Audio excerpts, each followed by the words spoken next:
मेरा बर्थडे याद है ना? तुम्हारा बर्थडे कैसे भूल सकता हूँ?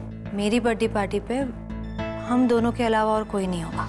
साइकाइट्रिस्ट और सर्जन में दोनों में से कोई भी कम इम्पोर्टेंट नहीं है। लेकिन अनफॉर्चुनेटली आजकल हम साइकाइट्रिस्ट का काम थोड़ा ज़्यादा बढ़ गया है, क्योंकि कुछ लोग ये जानते हुए भी कि सही गलत क्या है, गलत कर रहे हैं।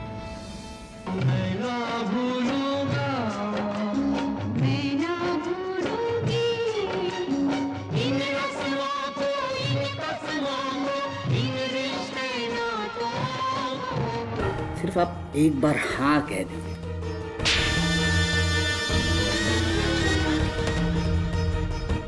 और उस रतन की एक हरकत ने सारा मजा किरकिरा कर दिया। हाँ अक्षय, बुरा तो मुझे भी लगा है।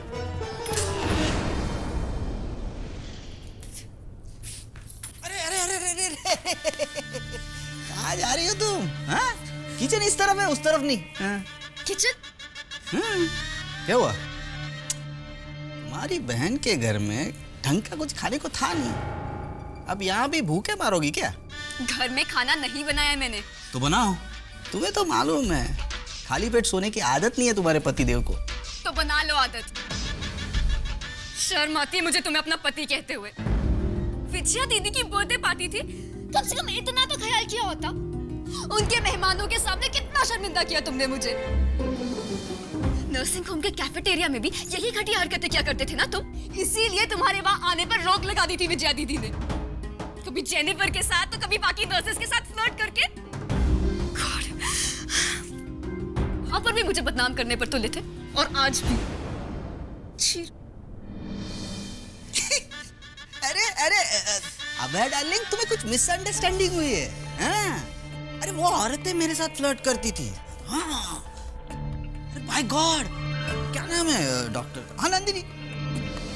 वो भी यही कर रही थी, मीठी मीठी बातें बोलकर एकदम सीधा इतना नजदीक आ गई। हाँ इतने गलती से मैंने जरा सा छू क्या लिया तो सती सावित्री बन के एकदम बवाल मचाने लगी। बाय गॉड, तुम देखना, अबे डार्लिंग तुम देखना इस अपमान का कैसे करारा जवाब देता हूं मैं। हद होती है रतन, एक तो चोरी ऊपर से बहुत बतिया चुकी, मेरे लिए खाना बनाओ जाओ। विजया, अब आइए ना माँ।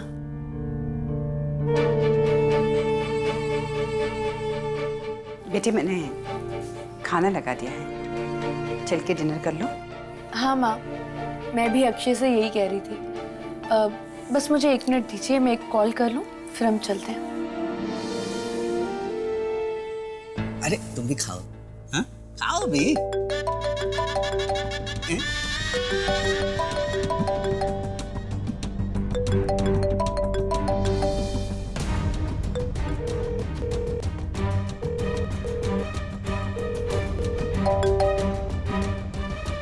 हेलो दीदी।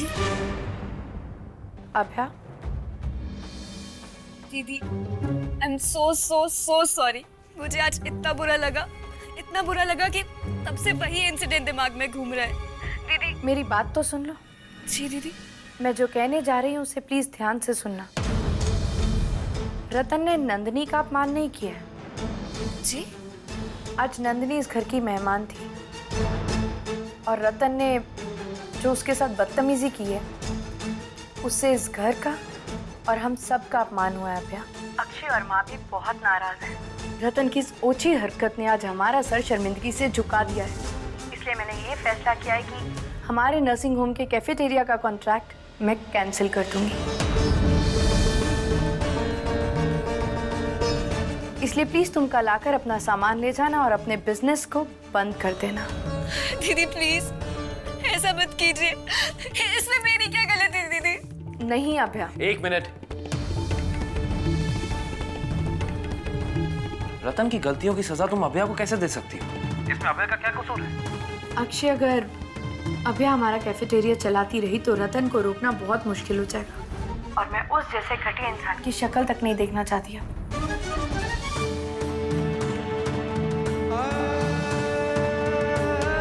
आप ही बताइए माँ, मैंने ठीक फैसला किया ना?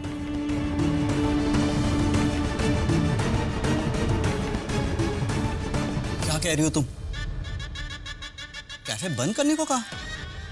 हाँ, खुश हो ना? अब तो बर्बाद कर लिया तुमने, अपने आप को भी और मुझे भी।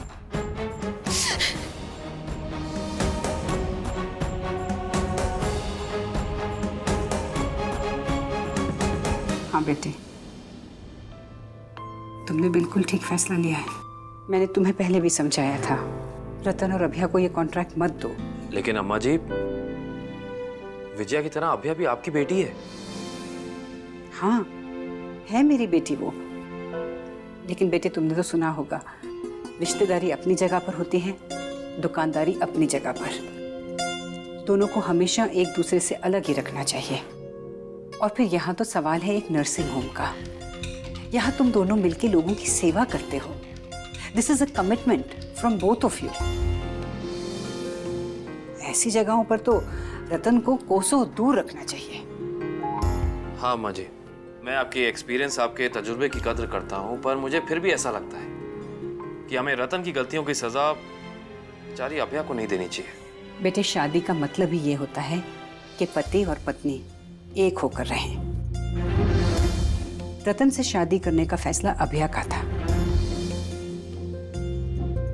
लेकिन रतन की हरकतों की वजह से जो हालात पैदा हुए हैं, उन्हें देखकर रतन जैसे इंसान के साथ अभया को अपनी जिंदगी गुजारनी है या नहीं, ये फैसला भी अब अभया को ही लेना है।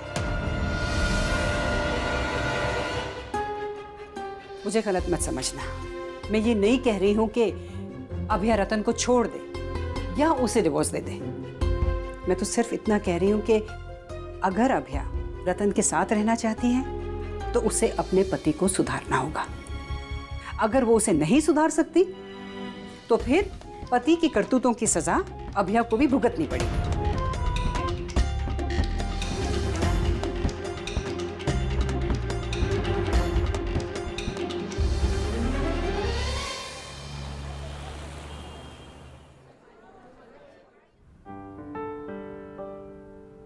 वाह शबाना, क्या चाय बनाई है तुमने? थैंक्स। क्या हुआ, हंस क्यों रही हो? कुछ नहीं, कल वाला हादसा याद आ गया। क्या थप्पड़ मारा ना आपने उस कमीने रतन को। पूरी दुनिया में नहीं तो कम से कम पूरे मोहल्ले में तो उस थप्पड़ की आवाज गूंज रही होगी। थप्पड़। एक ही फैमिली के दो लोग और इतना फर्क। एक तरफ वो घटिया नालायक रतन और दूसरी तरफ डॉक्टर अक्षय जैसे शरीफ सुलझे हुए इंसान। शबाना, तुम उनको जितना शरीफ समझ रहे हो ना, वो उतने भी शरीफ नहीं है। ऐसा क्यों बोल रहे हैं इरफान भाई? मैं देखती हूँ।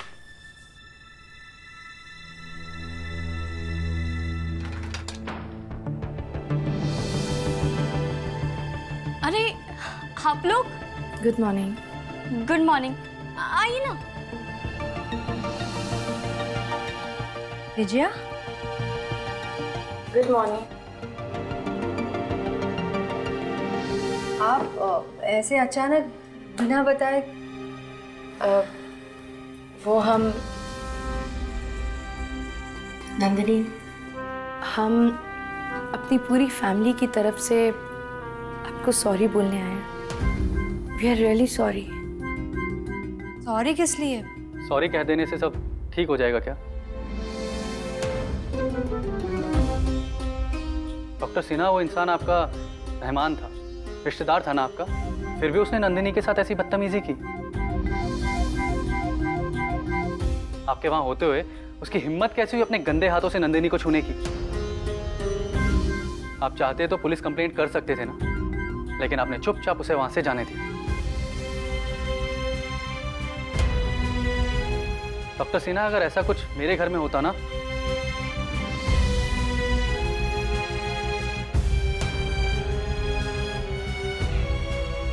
खैर अभी भी कोई देर नहीं हुई है, हम अभी भी जाके पुलिस कंप्लेंट कर सकते हैं।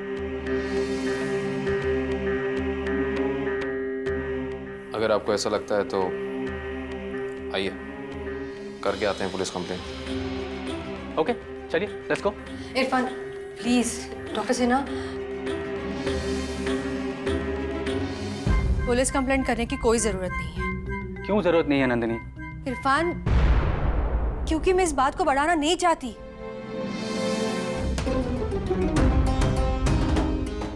देखिए, जो कुछ भी हुआ हम सब उस बात को भूल जाते हैं, प्लीज।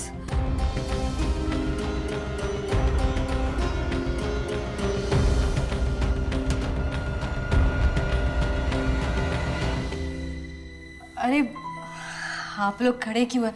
प्लीज बैठिए ना, प्लीज। नहीं थैंक्स। आप चाय लेंगे ना? मैं बनाती हूँ। शबाना थैंक्स। एक्चुअली हमें नर्सिंग होम पहुंचने में थोड़ी देर हो रही है। विजया, बाहर गाड़ी में तुम्हारा इंतजार कर रहा हूँ।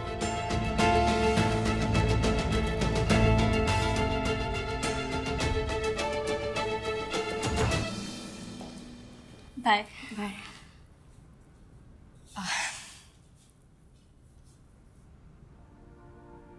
नंदिनी, जी? Thank you.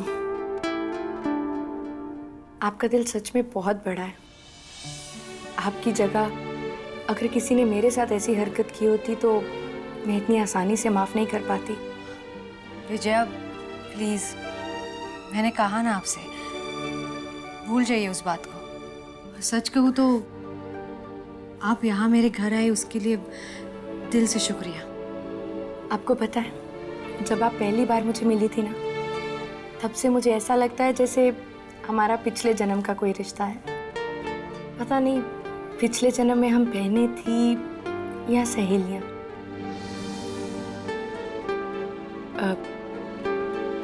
पर खैर, तो ज़रूरी नहीं है कि आप भी ऐसा ही सोचें, लेकिन हाँ, मेरे लिए अब आप बहुत अच्छी दोस्त हैं मेरी, जिस पे मैं भरोसा कर सकती हूँ, अपने दिल की हर बात शेयर कर सकती हूँ। Thank you so much. चलती हूँ। बाय। बाय।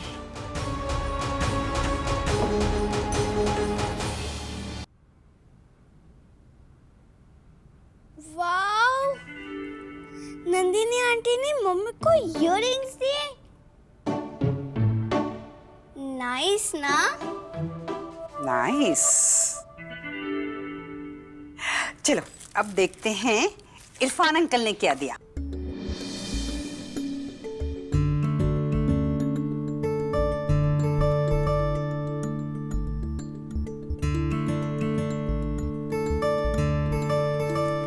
परफ्यूम।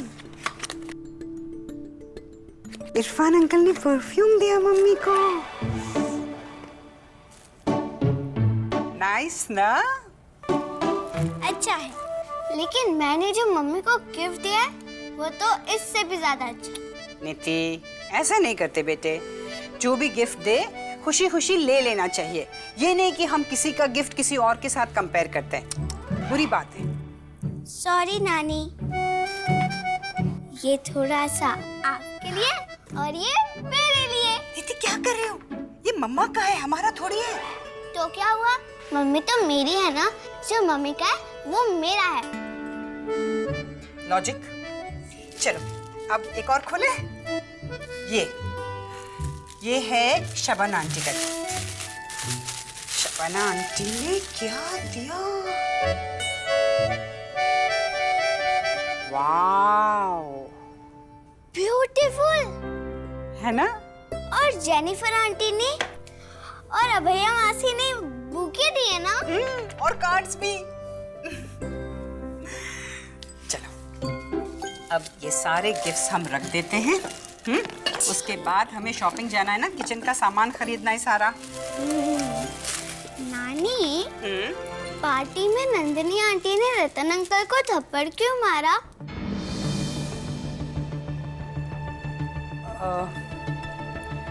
वो अरे ये क्या कर रहे हो? देखो नहीं, अभी मम्मी के गिफ्ट सारे गिर जाते। समझ गई, आप मुझे नहीं बताना चाहते ना कि नंदिनी आंटी ने रतन अंकल को थप्पड़ क्यों मारा?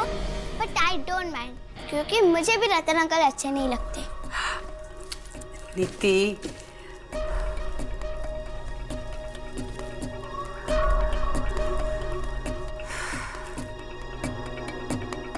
अरे भागवत, कहाँ चल दी? विजया दीदी के घर माँ से मिलने। क्यों? क्योंकि तुम्हारी वजह से विजया दीदी मुझसे भी नाराज है। वो तो हमें माफ करेंगी नहीं, लेकिन अगर माँ को मुझ पे तरस आ गया तो शायद वो दीदी को मना ले। एक आखिरी उम्मीद अब बस माँ से ही है। नहीं, तुम कहीं नहीं जाओगे। रतन, नहीं, चली जाना बाबा, थोड़ा सब्र कर लो। देखो, एक आध दिन में ये मामला ठंडा हो जाएगा और तुम्हारी दीदी का दिमाग भी। रतन, तुम्हारी समझ में बात क्यों नहीं आ रही है? दीदी ने साफ लफ्जों में कह दिया है, कैफेटेरिया का सामान समेट लो। अब अगर हम यूं हाथ पे हाथ धरे बैठे रहेंगे तो किसी और को कॉन्ट्रैक्ट मिल जाएगा। बड़ी मुश्किल से इस कैफे से उम्मीद बंधी थी कि शायद हमारी गुजर बसर ठीक से हो जाए, लेकिन तुमने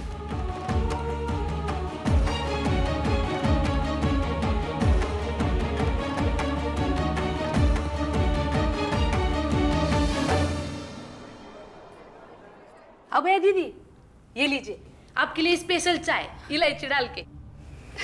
थैंक यू लाडो। माँ ने कुछ कहा क्या कि वो कब तक आएंगे? नहीं, वो बड़ी मेम्स और नीति बेबी है ना, जब बाहर जाते हैं ना तो उनको चलने को अच्छा लगता है। आप लोग बोलते हैं ना वॉकिंग, टॉकिंग, शॉपिंग, वैसा, इसलिए कभी कभी उनको देरी हो जाती है।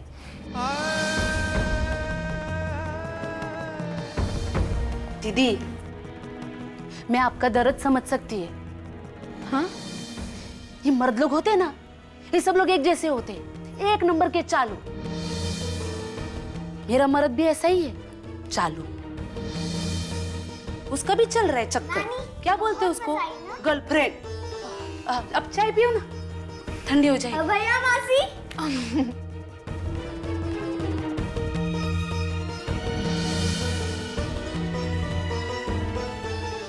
नीति बेबी, मैंने आपके लिए कुछ बनाया है, किचन में है, चलो चलो। एक मिनट। अभया मासी, आप नानी से बातें कीजिए, मैं आई। चलो चलो।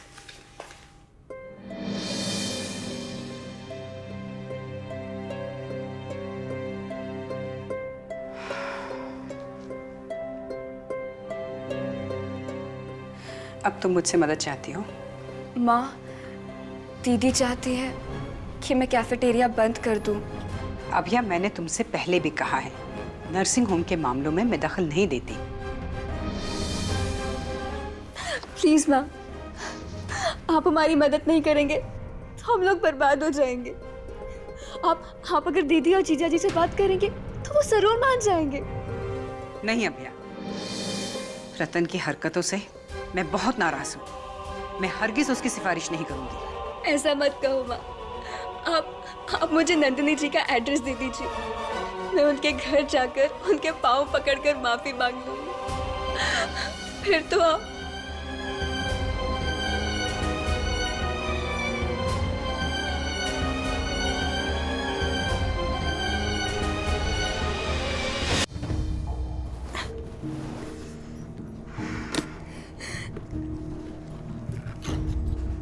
अभी इतने ही है मेरे पास, रख लो, तुम्हारे काम आएंगे।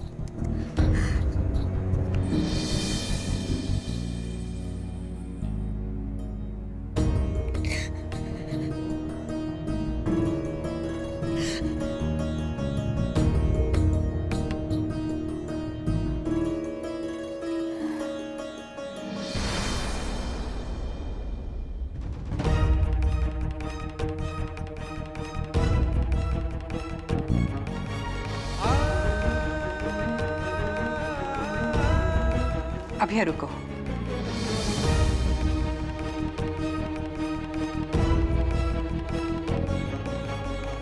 मैं तुमसे नाराज नहीं हूं बेटे। तुम्हारी ये हालत देखकर मुझे भी बहुत तकलीफ होती है। लेकिन ये जिंदगी तुमने खुद चुनी है, इसलिए इसके नतीजे तुम्हें भुगतने होंगे और इसके फैसले तुम्हें ही करने होंगे। मैं तो सिर्फ तुम्हारे लिए दुआ कर सकती हूँ कि रतन अपनी हरकतों से बाज आए।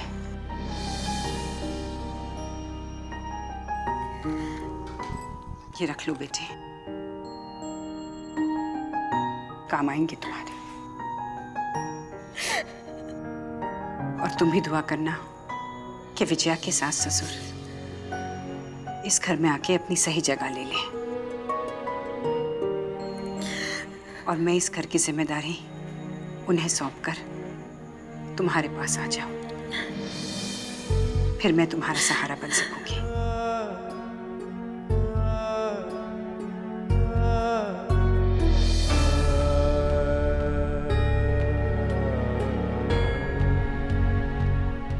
मैं जरूर दुआ करूंगी माँ।